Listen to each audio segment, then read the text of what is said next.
दोस्तों, Indian constitution की दूसरी वीडियो में आपका स्वागत है। इंडियन कॉन्स्टिट्यूशन का भाग 1 संघ और उसके राज्य क्षेत्र, जो आपकी पिछली वीडियो में देख चुके हो, मेरी भारत वर्सेस इंडिया की कंट्रोवर्सी जो हुई है उसमें देख लेना। उसमें संघ और राज्य क्षेत्र का आर्टिकल 1, 2, 3, 4 में आपको बता चुका हूँ कि क्या है 1, 2, 3, 4। और उसी के अंदर एक टॉपिक आया है अखंड भारत।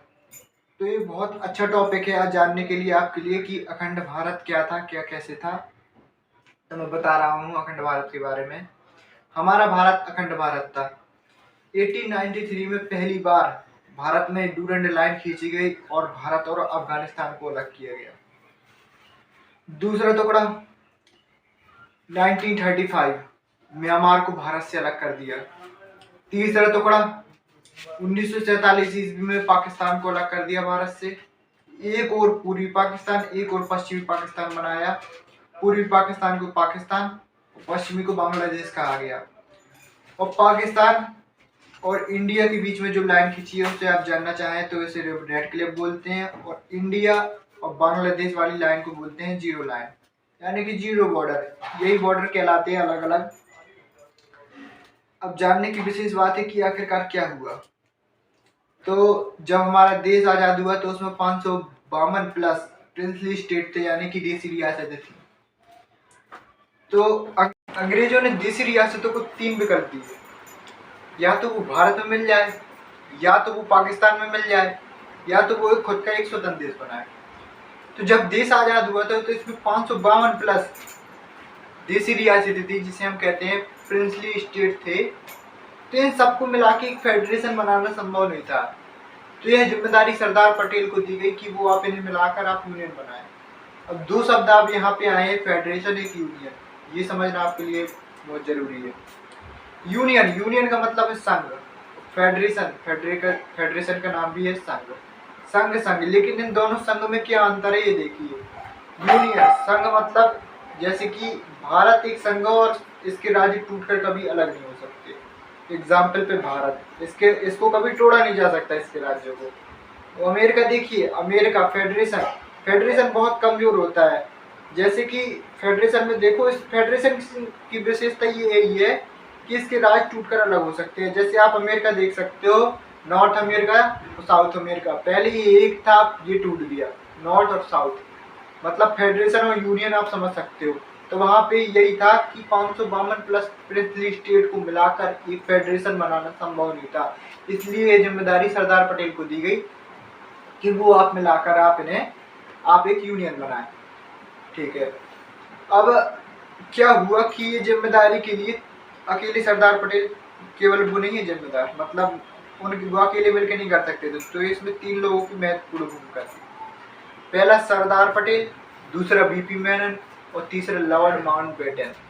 ये तीनों लोगों ने मिलकर 552 प्लस देसी स्टेट, मतलब ये प्रिंसली जो राज्य है, इनको मिलाकर एक खंड बनाया जिसे भारत बोला गया। तो ये देश बनाए, लेकिन तब भी 3 जो ऐसे राज्य थे जो भारत में मिलने के लिए नहीं तैयार थे।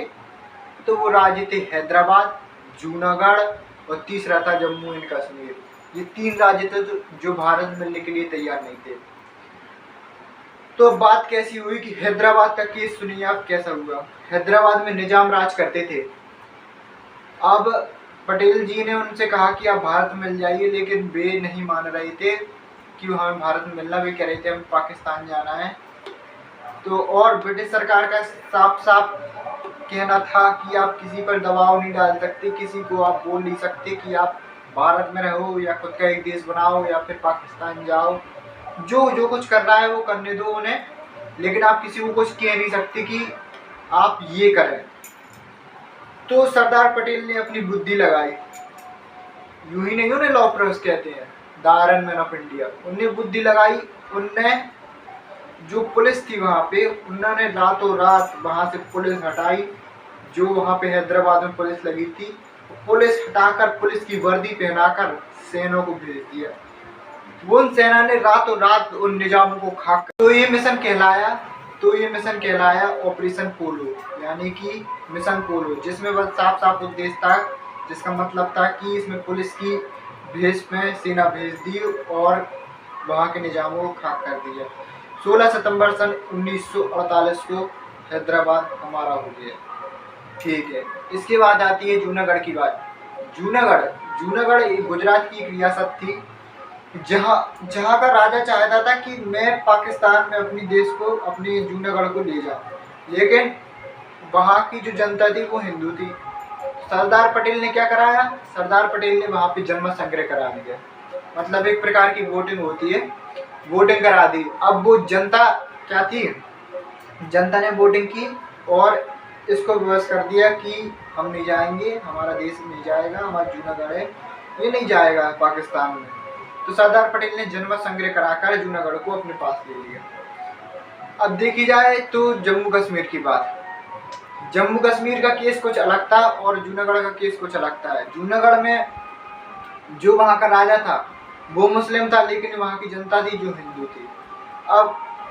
अब यहाँ का केस अलग है जम्मू कश्मीर का। जम्मू कश्मीर का राजा हरि सिंह थे जो कि हिंदू थे और जो उनकी जनता थी वो मुस्लिम थी।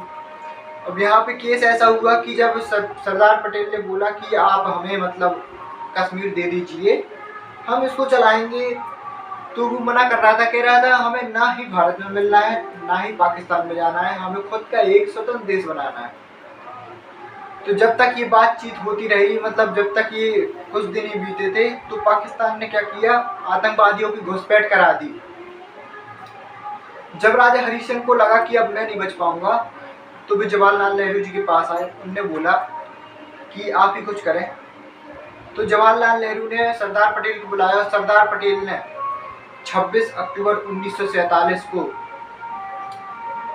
जो विलय पत्र है उसमें हस्ताक्षर करा लिए। तो इस प्रकार जो जम्मू कश्मीर है वो हमारा हो गया। 552 देसी रियासतों को मिलाकर राज्य बनाए गए। अब वो राज्य के नाम कैसे थे, ABCD। जी हाँ, ABCD यही राज्य के नाम थे। जैसे कि उत्तर प्रदेश, मध्य प्रदेश ऐसे नाम है राज्य के, ऐसे ये राज्य के नाम थे ABCD। अब इनमें ABCD में है क्या विशेषता ये बताते हैं। जो पहला राज्य था A, उसमें थी ब्रिटिश प्रोविंस, जिसमें कहा जाए तो अंग्रेजों का शासन था। A में केवल राज्य A में अंग्रेजों का शासन था। B बोला जाए तो प्रिंसली स्टेट बोलते हैं इन्हें, B को प्रिंसली स्टेट बोलते हैं। इसमें बोला जाए तो इसमें देसी रियासतों का राज था, जो राजा महाराजा थे वो राज था। और C की बात करी जाए तो कमिश्नरी। कमिश्नरी से आप समझ सकते हो, C फॉर कमिश्नरी। कमिश्नरी से इस पे क्या था कि जो अंग्रेज थे वो केवल कब्जा किए थे। और D फॉर यूनियन टेरिटरीज, यहाँ पे केवल केंद्र शासित प्रदेश थे। अब बात करी जाए ब्रिटिश प्रोविंस, इनकी संख्या थी 9। और बात की जाए प्रिंसली स्टेट, इनकी संख्या थी 9। और बात की जाए कमिश्नरी, इनकी संख्या थी 10। और बात करी जाए यूनियन टेरिटरी, इनकी संख्या थी 1। तो आप हिसाब लगाइए, 9 दूनी 18, 18 10 28, 28 1 29। तो आप पहले देख सकते हो कि हमारे पहले 29 राज्य थे और ये अभी 29 हैं, अभी वर्तमान में 28 हैं। तो पहले ये संख्या 29, ये 29 अभी बाद में बनी है। तो आगे देखिए, तो ये राज्य मिलकर ABCD बनाए गए। ठीक है, अब बात की जाए आगे की, अब हुआ क्या है। तो देखिए, पहले सबसे पहले आई एस के धर कमेटी। ये पहले कमेटी आई है एस के धर। तो एस के धर में क्या किया गया है कि इसका जो उद्भव है, इसको बनाया गया है सन 1948 में बनाया गया है इसके धर आयोग को। और इसको भाषा के आधार पर बनाया गया था कि भाषा के आधार पर राज्य की आप स्थापना कीजिए, लेकिन ये उसका विरोध कर रहे थे। दूसरी आई JVP समिति। JVP समिति, जवाहरलाल नेहरू, पताबी सीतारमैया, सरदार पटेल की समिति आई। ये तीन उसके मेन लीडर हैं। तो इस समिति का भी आदि मतलब उद्देश्य था कि भाषा के आधार पर राज्यों की स्थापना ना हो। लेकिन सन 1952 ईस्वी में पेट्टू श्री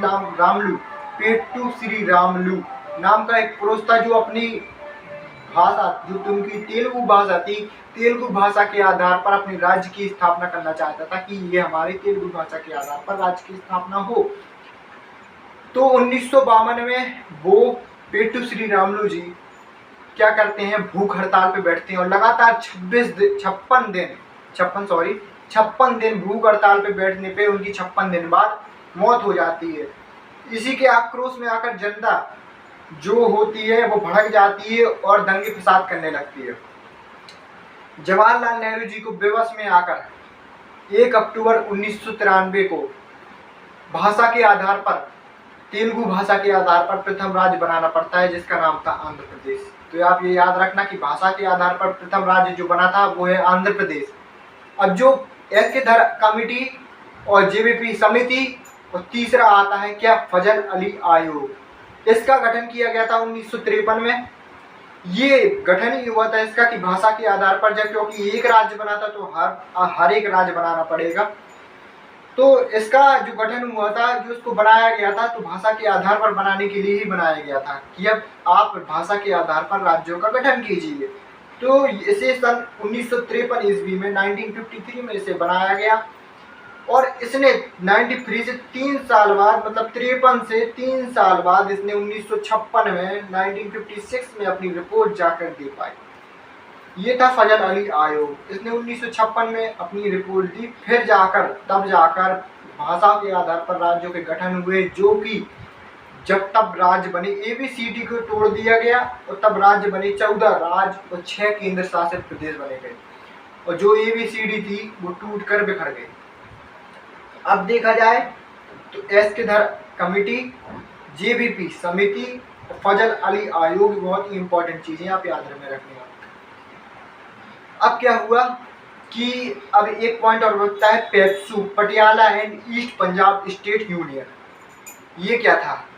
तो इसे भाषा के आधार पर राज्यों के गठन के लिए बनाया गया था, लेकिन इसे शाही आयोग, जो शाही आयोग था उसने बनाया था पेप्सू को, मतलब Patiala and east Punjab state union. इसको बनाया था शाही आयोग ने भाषा के लिए एक राज्य बनाने के लिए। तो राज्य कौन कौन से बने? हिमालय से हिमाचल प्रदेश बना, हिंदी से हरियाणा बना, और जो था बात की जाए यूनियन टेरिटरीज से चंडीगढ़ बना, और जो पंजाब से क्या बना था, पंजाबी से पंजाब बना। तो आप देख सकते हो हिमालय से हिमाचल प्रदेश, हिंदी से हरियाणा, और क्या कहते हैं यूनियन टेरिटरीज से चंडीगढ़, और पंजाबी से पंजाबी, 4 राज्यों की स्थापना हुई। तो आप ये पूरा शुरुआत से लेके एंड तक के कॉन्सेप्ट को समझ सकते हो कि कैसे, मतलब जो हमारा इतना बड़ा अखंड भारत का साम्राज्य था वो सिमट कर केवल इतने से में रह गया, जो 552 स्टेट बची, जिसकी सीमाएं बताओ अफगानिस्तान तक पहुंचती थी, और इधर से बांग्लादेश तक देखिए सीमाएं, अफगानिस्तान अलग हुआ, पाकिस्तान अलग हुआ, बांग्लादेश अलग हुआ, इस प्रकार अष्टक हुए, हमारे देश के 8 भाग हुए। तो ये बहुत ही असम्मान की बात है, लेकिन खैर ऐसे हमें मतलब नहीं है, हमें तो पढ़ने से मतलब है। जो हुआ, जो नेता तब उस समय थे उनने अपनी सूझबूझ, अपनी समझ के हिसाब से जो भी किया, ये उन नेताओं की थी कि उस समय उनके ऊपर क्या बीत रही थी और क्या उस समय घटनाएं क्रम चल रहा था कि जिस पे विवश होकर उनने अखंड भारत का विभाजन किया। तो ये तब की बात थी, वो हम नहीं समझ सकते कि ऐसी कौन कौन सी चीज़ें उनके ऊपर, ऐसे कौन कौन से दबाव आ रहे थे कि यह अखंड भारत तोड़ना पड़ा। खैर, अगर आपको वीडियो अच्छी लगी हो तो बताना कि मैं इस वीडियो की PDF आपको पूरे नोट से बाकायदा रिटर्न नोट आपको डाल दूंगा। बाकी अच्छी लगे तो लाइक करना, और बाद में थैंक यू।